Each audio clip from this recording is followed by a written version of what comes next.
10 বছর বয়সী জেরিন দেখতে শুনতে অনেক সুন্দর, মানে জাস্ট কল্পনা করতে পারেন বাবা মার রাজকন্যা, 4র্থ শ্রেণীতে পড়াশোনা করত সে। আপনারা অনেকেই আছেন বাচ্চাদেরকে তো মোবাইল দিয়েই দেন, আবার ইদানিং কি করতেছেন, নিজের মোবাইলটা ওকে দিয়ে দিচ্ছেন যে যে যায় চার্জে দাও।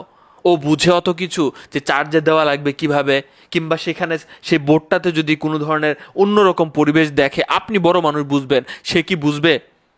তার তো মোবাইল থাকার কথা না। তো তারে একজন বলছে যে যাও মোবাইলটা চার্জে দিয়ে আসো। সো মোবাইল চার্জে দিয়ে আসতে গিয়ে সে সেখানে বোর্ডে সে বুঝতে পারে নাই মোবাইল চার্জে দিতে গিয়ে বৈদ্যুতিক শক।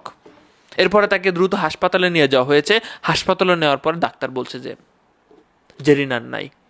বাবা মায়ের কান্না আর দেখে কে? জাস্ট আমরা অনেকেই আছি, দেখেন আমি আরেকটা ঘটনা বর্ণনা করি, আমার বাসায় নিজে ঘটে যাওয়া ঘটনা। আমরা অনেক বাচ্চাদের আছে কি করি, আমরা বৈদ্যুতিক তার দিয়ে খেলতে পর্যন্ত দেই।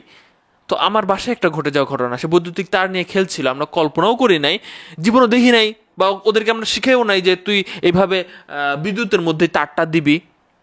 সো সে কি করেছে, আমরা সবাই শুয়ে আছি, সে বিদ্যুতের মধ্যে তার ঢুকাই দিছে। তারপর আমাদের বাসায় সার্কিট ব্রেকার ছিল, সেটা এক ধাক্কায় পুরা বিদ্যুৎটা ডিসকানেক্ট করে দিছে।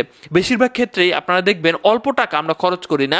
ভিডিওটা আজকে শেয়ার করে দিবেন, সবাই সচেতন হোক, সেটা মোবাইল চার্জের ক্ষেত্রে হোক। অবশ্যই এদেরকে দিয়ে আপনি মোবাইল চার্জ দেওয়াবেন না, এদের অতটা জ্ঞান হয় নাই। আপনার বাসা বাড়িতে সুইচ বোর্ডগুলো দেখবেন অনেকের নিচে আছে, বাচ্চারা সহজেই সুইচ বোর্ড পেয়ে যায়। সুইচ বোর্ড ওদেরকে দিয়ে ফ্যান দেওয়ানো, ওদেরকে দিয়ে লাইট দেওয়ানো, এগুলো থেকে বিরত করুন। এগুলো দেখে তারা আরও উৎসাহিত হয়, তাদের মধ্যে অত বোধজ্ঞান নাই। আপনি পারলে সুইচ বোর্ডটা যতটুকু পারেন উপরে রাখেন, যাতে প্রাপ্তবয়স্ক হওয়ার পরে সে সুইচ বোর্ড ব্যবহার করতে পারে। আবার অনেকেই আছেন আপনারা জানেন না যে বাচ্চারা আছে বোর্ডের ভিতরে যে ছিদ্রগুলো থাকে সেখানে হাত দেওয়ার চেষ্টা করে। অনেকে আছে এটা এখানে কস্টিপ দিয়ে দেয় বা অন্যরকম ভাবে একটা ইয়ে করে দেয় যাতে এখানে হাত না দিতে পারে। এই ব্যাপারগুলো আপনার সচেতন হতে হবে। আপনি কম দামি সুইচ ব্যবহার করতেছেন, এই জন্য আপনার এরকম ধরনের দুর্ঘটনা ঘটতে পারে। এখন অনেক ডিজিটাল বা ভালো ভালো সুইচ বের হয়েছে যে আঙ্গুল দিলেও প্রবেশ যাবে না, আপনি যেখানে সেখানে মাল্টিপ্লাগ রাখতেছেন। তো সেখানে যেখানে সেখানে মাল্টিপ্লাগ রাখলে ও কি বুঝে? ও তো কিছু বুঝে না। তো আপনার এইসব ব্যাপারে সচেতন হইতে হবে। তারপরে বৈদ্যুতিক তার কোথা থেকে কোথায় নিয়ে আসছেন, কম দামি তার ব্যবহার করেছেন, একটু যদি ছিদ্র হয়ে যদি আপনার টিনের সাথে লেগে যায় কি হবে আপনি কখনো চিন্তাই করেন নাই। আমি আজকে অনেকগুলো পয়েন্ট কিন্তু বললাম। আর সবচেয়ে বড় একটা বিষয় হচ্ছে সার্কিট ব্রেকার লাগাতে কিন্তু অত কিছু খরচ হয় না।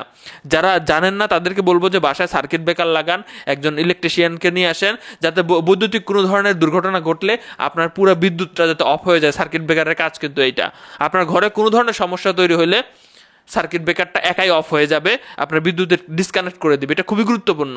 অনেকে আমরা জানি না, বুঝি না, আমরা লাগাই না, কিন্তু আজকের এই ভিডিওটা দেখার পরেও আপনার চিন্তা করা উচিত একবার। আমি আজকে অনেকগুলো পয়েন্ট বললাম, কিন্তু তারপরে হচ্ছে আপনি আপনার যে সুইচ বোর্ডগুলো আছে সেখানে আপনি চেয়ার টেবিল রাখবেন না, কারণ অনেকেই ওখানে দাঁড়িয়ে দাঁড়িয়ে গিয়ে সুইচ দেওয়ার চেষ্টা করে বা ছিদ্রতে আঙ্গুল দেওয়ার চেষ্টা করে।